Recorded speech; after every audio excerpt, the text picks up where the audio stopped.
joined by Andy Wood and Liam Bennett from Leeds United Academy to have a bit of a chat about what they're doing today up at Maree Oranmore. The partnership there, or at least the association here, goes back to February when the guys were over for a tournament for the Festival of Football, and then goes back even further to Jerry McDermott, the connection with the Galway Cup as well. And it's fantastic to see Leeds Academy are pushing to make sure that you guys can keep these connections going and then give the Leeds players some experience of coming over and getting some international flavour of football as well. Absolutely. Well, it's really, from a club's perspective, it's really important, the connection that we have coming over to Galway. I've been coming here now for a number of years. I think one of the first groups I brought across had Charlie Creswell within the group as a young player. And Charlie obviously benefited massively playing against the different types of physicality that we have when we come to Ireland. Yeah. And we recognised, and I certainly recognised as a developer early on, the opportunities that it was giving our children, the chance to play against really good Irish teams. One of the first teams we played actually at the time was Cherry Orchard. Yeah. And we played them in the first game, and I think we beat them 1-0. The scoreline was really insignificant in the fact that we won 1-0 and all the boys came off the pitch and they were all excited. We were up at Salt Hill, at the Drum, and the kids were buzzing. And after the game, they were like, "Oh, this is quite easy, Woody. You know, we've come over here." And I was like, "Be careful. You know, there's some really good talent in Ireland." And obviously Leeds United is, as you well know, all the Leeds United supporters know over the years, we've got some great connections with Leeds, with the Irish boys. And we didn't win another game.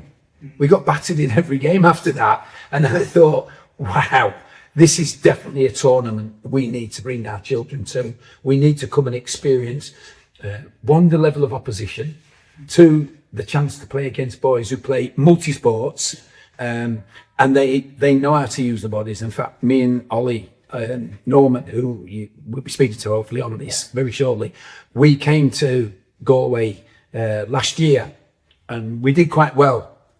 And we played against a certain boy that you've got at the moment that there's a lot of hype about.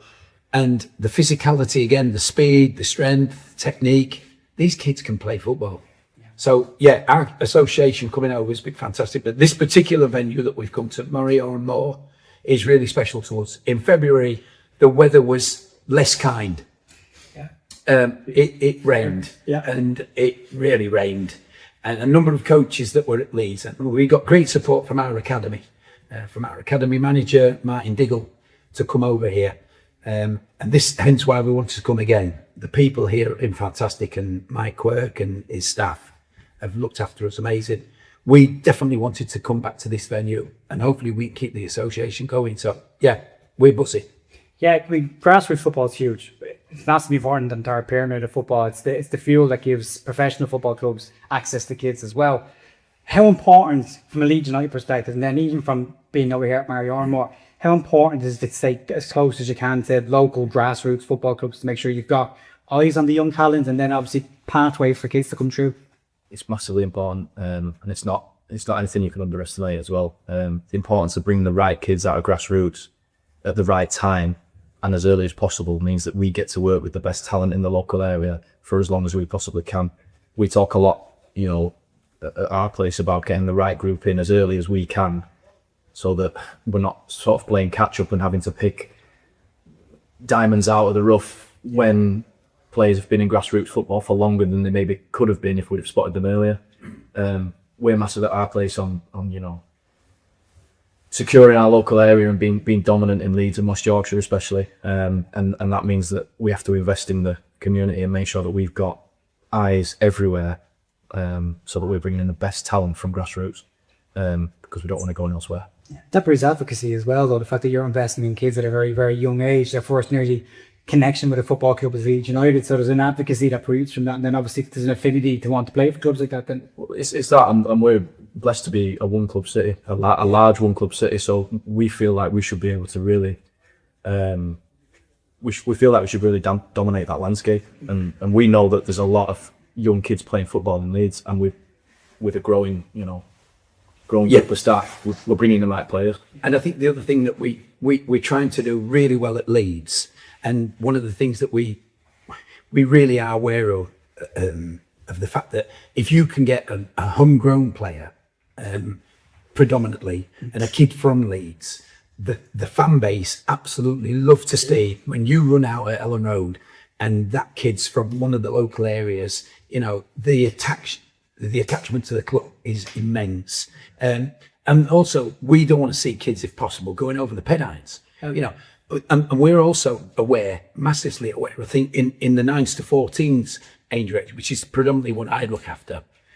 Our parents have got a huge commitment to get the children to Thorpe Arch Monday, Wednesday, Friday, and then a game on a Sunday.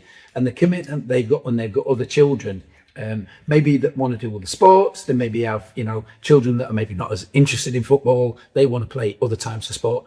Then parents are so torn having to get them, and you know, the cost of, maybe because Yorkshire is such a vast county, you know, they might be travelling 50, 60 miles, and the cost to get to Thorpe Arch can be quite immense. So we really are pretty committed in making the environment absolutely fantastic. So on that then, because that's a really interesting point, to try and play elite level football anywhere in the world, there's not just an ability level, there's a geography element to it as well. How close are you to it? Yeah. And then the third part, that is the financial and time aspect of it. I mean, time's the commodity you don't get back. So you're not just investing money you need to get in your kids to go and play football, you're investing your family's time. So how important is it then for you guys to be able to make sure that those kids that maybe don't have that financial ability to get there are still monitored by you, and you can still find a way of getting, because you could miss out on some of the best talent just purely from a financial perspective. Yeah, it's difficult, and that Wood is just alluded to. Like, you know, we're blessed with a lovely facility, but it's 20 miles north of Leeds City Centre, so it can be challenging for boys who come from certain areas or who don't have the means that other families do. It can be tricky for them to get up here.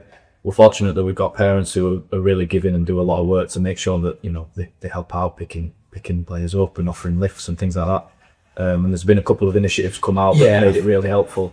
I think the club and the board, the new board and Marty Diggle, obviously through Adam Underwood's driving it, and Adam's been, we talked off camera about Adam. You know, Adam's been connected with the club a long time, and Adam's seen from both sides. Adam was with the club many years ago, and he was in our department, and his rise right the way through the academy has actually really been quite important for us, because he's had a connection with actually what we do with the kids at a young age. And the club and the board are now backing the fact that we've got a policy in place that's helping some of the parents with their fuel expenses, which we're competing now with some of the really top clubs, or the big clubs who have been maybe had the financial backing maybe earlier than we did. So we're trying to really help now the parents that maybe, as you alluded to there, haven't got that financial, you know, capability. We're investing that effort into them, but also we've got centres in different areas where kids can maybe,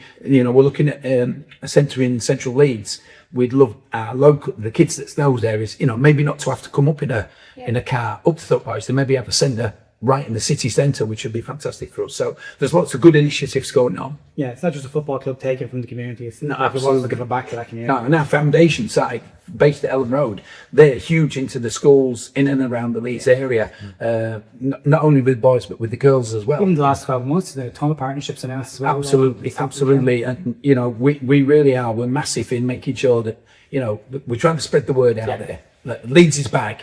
Leeds United are back. We're definitely coming back. Great. Fingers crossed. Thinking for that, the bank then. Fingers crossed we are back. Speaking about academy players then, you've sourced them locally, you've found the diamonds in the rough, you've brought them into the club. Then the development process starts, and that development process is always a suit by, you know, people who maybe not know the game and well, it's just football, teaching skills of the game. But it's not, especially in professional football. There's a ton of noise around that as well. And as a fan, and somebody who looks in, you hear a fan says, give the kids a chance for the 15, 16 years of age, he's ready for the first team. We don't always know what goes on and whether they're not just physically ready for that level, but there's a mentality side to that as well, and the mental level of it. How much work goes into that to get these kids ready for not just playing professional football, but dealing with everything else that comes along with professional football? We have and again, when you come in as a full-time member of staff at Leeds, and you come in as a coach, you know, you're sort of into your little bubble, your little world, your little, I'm going to go out there and do my hour and a half session. We sit in the office, Liam, myself, Ollie, you know, a lot of the staff, and we look around our our academy building, and we look to the right hand side and we have an education department that's massively keen on making sure the children get, whether it's education or whether they get the needs that they need. We look to our left, we've got a psychology department, albeit not massive, but the psychology department that's really honed in looking after the 16s, 18s, 21s, whether that be on trips abroad, whether it be on little things that they need at Thorpe Arch, whether it be pre-matches, whether it be at venues.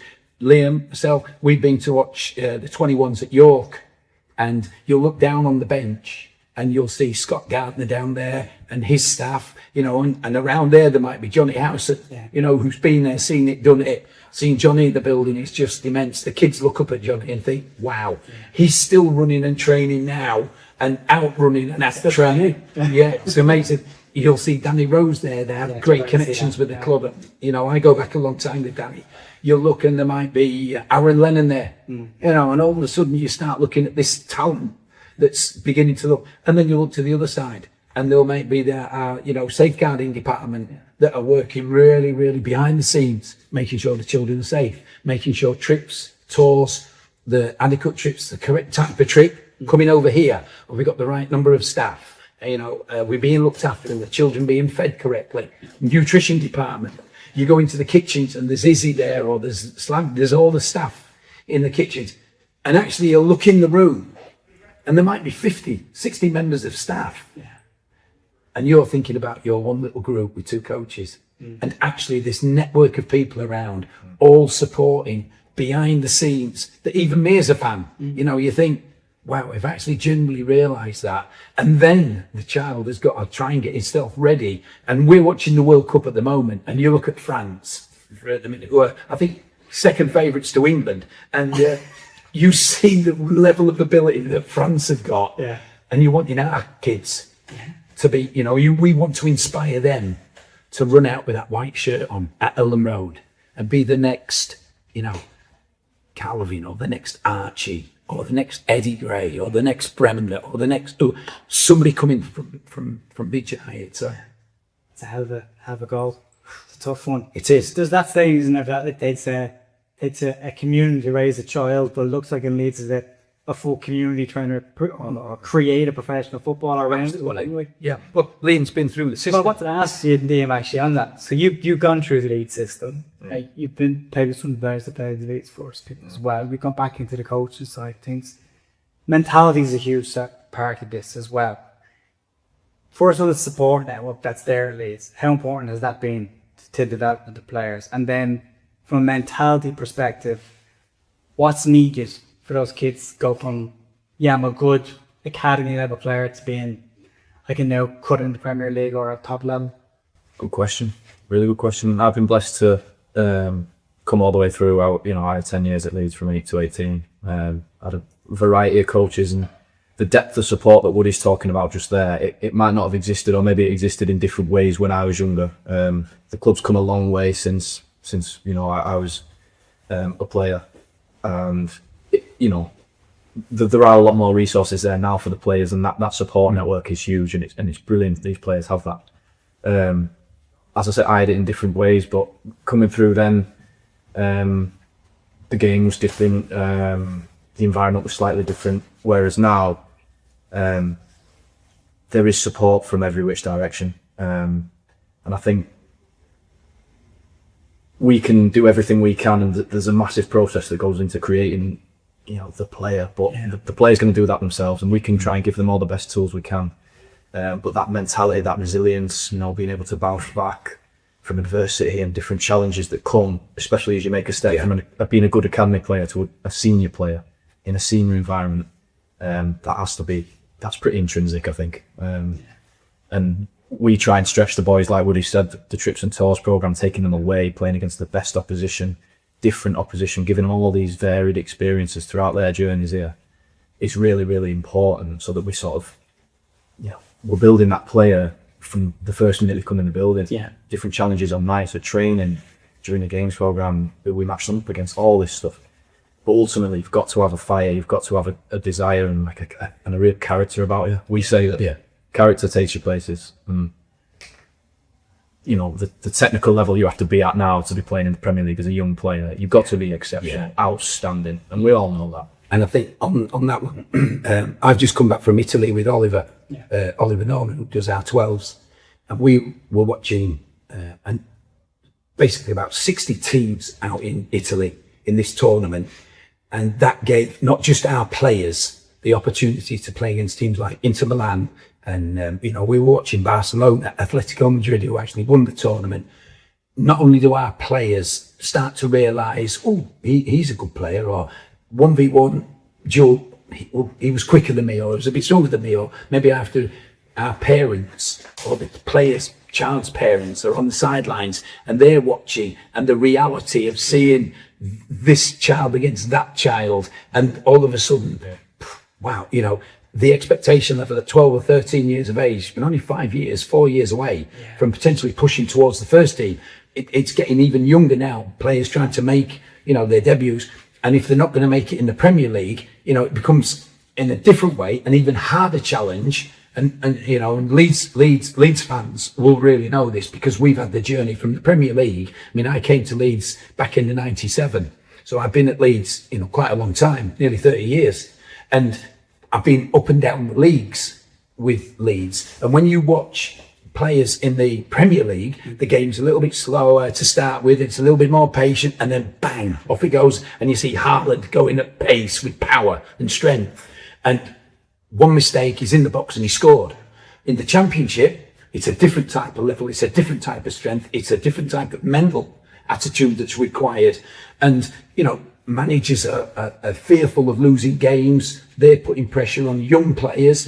It's so much more now about how players deal with those pressures, and I think we have a big onus as coaches and as a club to try and help our players prepare for that. And obviously the support network we have, as I said, we've spoken mainly about 9s to 14s, you know, Adam Underwood and Martin Diggle, but our 16s coaches, we've got very experienced 16s and 18s coaches. We've got ex-players in now looking after the 18s with Rob and Alex Perver there, you know, people that understand the game and know what it takes to try and get a player through. Our job is just to keep giving them the environment to do it.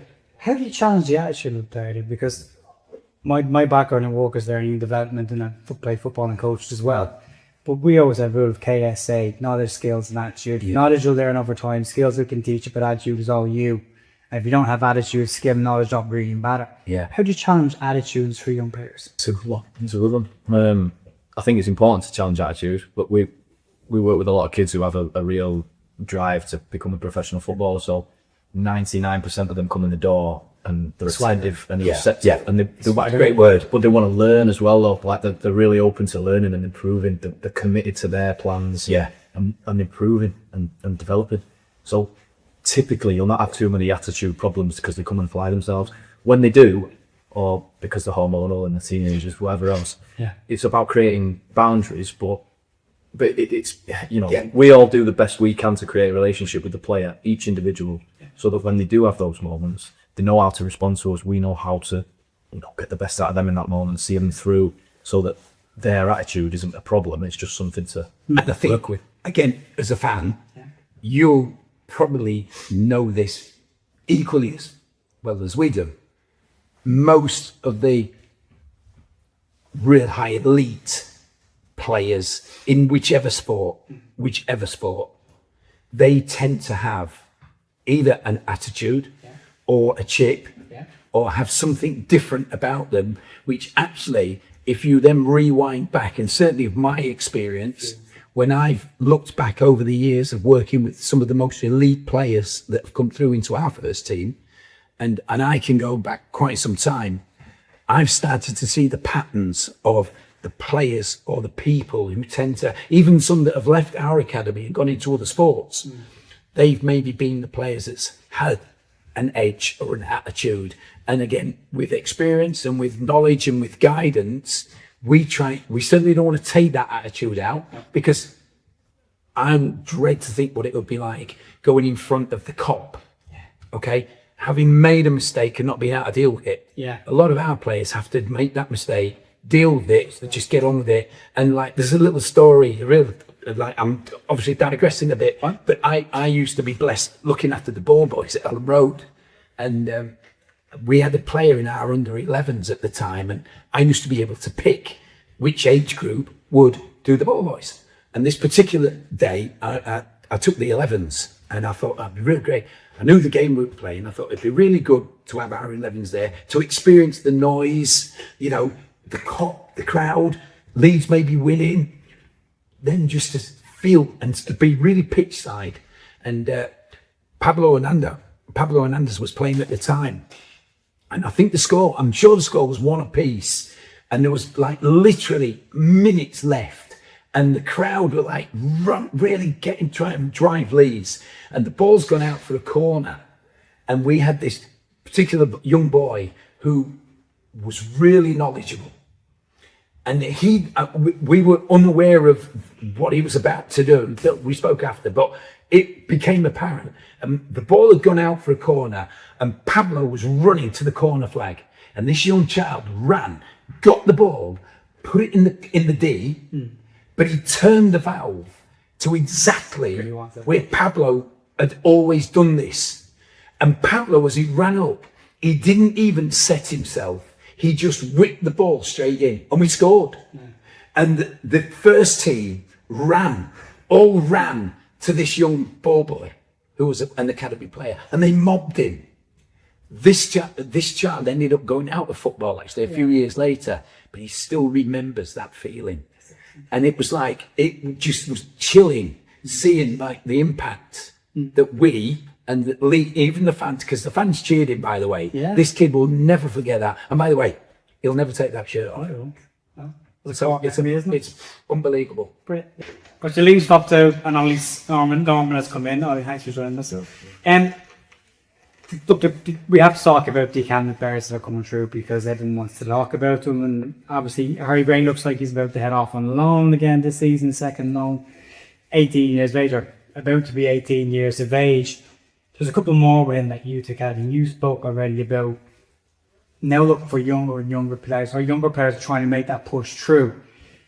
It used to be a case of you could get to 2021, then you'd make your breakthrough into the first team. But now it looks like if you get to 2021, you might have missed the mark on that, and you need to get out long. How important is it for these young players that when they get to 17, 18, that they're looking now to go, right, I need to get some mud on my knees, a couple of scrapes, and go play some men's football? Yeah, I think, without mentioning sort of actual names of children, I think the fact that the players now have opportunities to watch so much football. Social media now is huge, and the kids are really smart. The kids really understand themselves, and they see other players of younger age players who are now breaking into first teams, whether it be the Championship or whether it be some of the Premier League players, and especially with the World Cup on at the moment. There's lots to talk about some of the young players that's coming over there. I think for us as a club, having a pathway for the young talent to get to the first team is important. I think having a first team manager that will hopefully play some of the homegrown players is really important for us, or the players that's maybe in our academy system is really important. But ultimately, when a player gets to 17, 18, he's got to be in his own mind. He's got to be ready. He's got to know that he's got to push on, and it's not going to come to him. It isn't just going to come. He's got to really make sure that in all the 16s games that he's maybe playing, the 18s games he's playing, he's making an impact every week. He's not got to really worry about what the team are doing. At 16s and 18s, as much as kids are starting to begin to understand about winning and losing, it's about out there playing.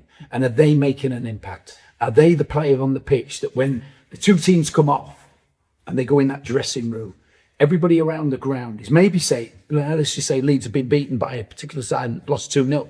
But when they come off, they say, wow, our number 6, wow, wow, what an impact he made. And that type of feel just resonates around the academy. And the support he'll get from every department that I've spoken about earlier, they will keep getting that.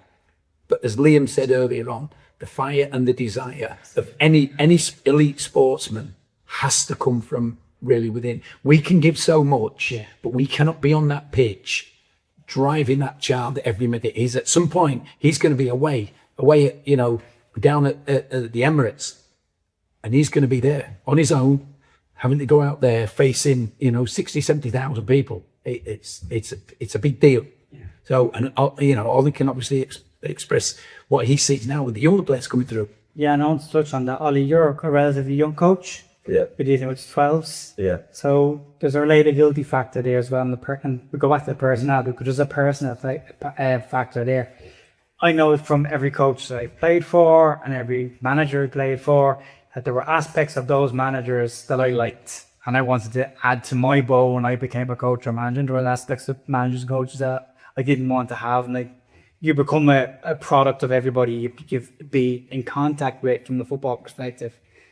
As a young coach dealing with young players, how important do you think that personality perspective is, of the connection with the younger players is, and being able to maybe guide them on the path that you've gone through? I think what's really important is that you've got to be yourself. You can't pretend to be someone else. You can't copy someone else all the time. You might take things from other people, but you've got to put your own spin on it, which is going to be really, really important. Obviously, all the boys that we have in the younger age groups, everything's done strategically in terms of what their games program look like, what their training program look like, how much support we give them, the challenges that they get. So some things really, really challenging for them, we'll probably offer them a bit more support because that's what they probably need. Some things really low challenging, how can we keep it still keep it engaging and raise the challenge bar that way? What's been really, really key last season is the amount of games that the boys have had. So we're trying to strive to make sure that every single boy has at least a game a week or a full game a week. So in terms of that aspect, developing games on the game program has been really, really good. I think what's really important for us as a coach is how we make the boys feel. Is that if the boys are going on the pitch and they're feeling really confident, hopefully that's going to really make them kick on and play to the best of their ability. The last thing we want to do is for any boy to go on there and play with any fear. That's one of our big mottos in the academy at the younger age groups, is play with no fear. Being creative. If you make a mistake, making sure that mistake then doesn't affect your next action, whatever that might be. So if you're missing a shot, then the next time you get a shot, you're still trying. If you miss it again, you're still trying again. If the ball goes under your foot, you're still going to try and receive the ball again. You're not going to go hide, because ultimately, when you go step out Ellen Road and you've got 37,000 people watching, and you do make a mistake, it's going to be really, really important. Yeah, you're going to do it. And it's going to be really important that it doesn't affect your next one as well. Well, that helps it out. But again, back at Thorpe Arch, we have a player care department, and they look after not only the players that may be exiting the building, but they're looking after the boys at the moment that's in the building. And again, another one of those aspects that we probably wouldn't have seen a few years ago. Now the different departments have our whole week is structured around us tapping into other departments. Maybe that's an area as well that we could work even better, is maybe tapping into the knowledge that's within the department. But it's certainly something on a Wednesday. Every Wednesday we have an operation meeting that Liam used to actually chair it. Liam now, because he's more focused on the 14s and then tying in with the 15, 16s. Liam's actually within this operation meeting that Ollie, myself and all the other coaches, we came out to Maree Oranmore, as we said, in February, and I brought Chaz and Christos. Chaz does one of the 13s age groups, which takes over from, obviously from Ollie. So seeing the pathway ready for those boys that are going to get 2 years. And then we have Christos that looks after the year group underneath Ollie. So again, Ollie taps into what they're doing. And we make sure that, trips like this coming here really make sure that we can be engaging, so the kids get a level of competition that they're going to get. It starts to prepare them for, as we said earlier on, when they start to think about maybe going and playing more international tournaments against the really, really, what you call the elite sides, maybe your Ajaxes or your Bayern, Munich's, or your, as we did out there, Inter Milan's. Last year we had River Plate out there, which was a complete different, experience for our boys. Juventus we played. And now you start to compete. Can our boys compete with the boys in Europe? Not only can we compete with the Man United's, Liverpool's and all them top sides, we want to be competing out right across Europe if we can. And we know it's going to be a journey, but it's certainly something that I think our academy is absolutely so focused on. How do you connect with the age groups below and above you as well, in terms of those players that are coming through? Because obviously there's conversations being had around, which are the ones that stand out, what players need a bit more work, what areas they need work in as well. How often are you having conversations with, say, 30s and 40s over Liam? And then, how closely do you work on even sessions, plans, that kind of stuff to do that to players? I think what's really good about our academy is how connected we all are, even from like 9 pre-academy all the way up to the 21s, is that in spare time or you feel free, because we have like a big open office, is that we're always in constant conversation. It isn't, I wouldn't say it's always like the conversations are really planned and forced. It's more, you get speaking to people all the time in the canteen. I'm speaking to Liam all the time, asking what he needs for his session, if he needs any support after. I'm watching extra games with the coaches, because everyone's so driven, wants to be demanding, really wants to improve and also help the children, is that we're speaking all the time. And that we're getting around each other and we're really helping each other out. Yeah, I think one of the things there, our recruitment department sit literally next desk down, and we had a particularly young child that we took to Italy. Ollie and myself took to Italy, and Ollie looked after the child. But we took one of the, well, actually, I won't call him the recruitment team, more our sort of, we have some breakout groups and some shadow squad groups that we have in and around the Leeds area, and one of the coaches we actually tasked or delegated, he came on the trip with us to Italy to look after this particular boy, because he knew the boy better than we actually did, and he was with us on the entire trip. Obviously we had loads to do with the child, and you know, we did all the football-y stuff, whereas the guy that came with us, Pete Cruz, who again also played actually with Liam. Pete was in Liam's under-18s group, and Pete just did a fantastic job. He knew how to tap into this kid. He knew how to make him smile. He knew how to make him laugh. He knew what kind of food he'd like better than having the stuff that we were giving him. The kid was happy. You know, we got the best out of him from it. So those conversations are absolutely, for us, so important. Brilliant. Lads, appreciate your time. Thanks very much. Pleasure. Busy afternoon, but appreciate Thank you. Thanks, Andy. Cheers up. Thank you. Thanks.